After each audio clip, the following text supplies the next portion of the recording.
I became a manicurist. It was actually not my idea. It was my mother's idea.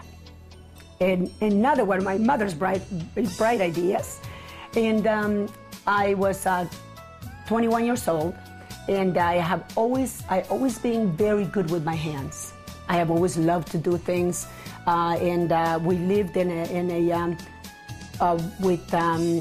a home where actually there was, I always liked to be playing with people's hands, and I always liked to actually do nails for fun. It was just a game for me. I would polish people's hands, and I would love to file. And one day my mom said, hey, Estelina, I see you love doing, things and, nails, and you like to always play with the hands. How about if you, go to manicure school?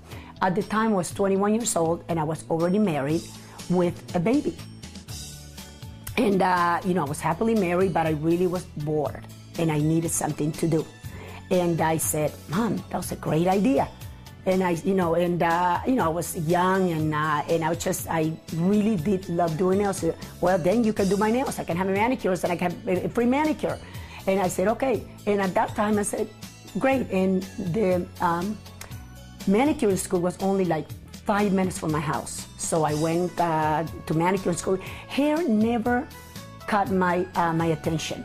And basically, I really wanted to have a career.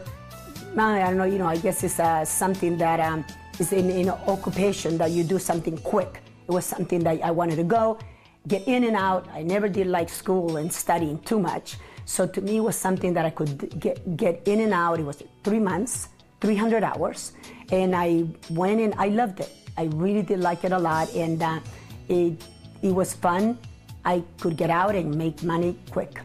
So, and it was just fun to do. And I went to manicure school for those 3 months, and I got out of school, and it was fun.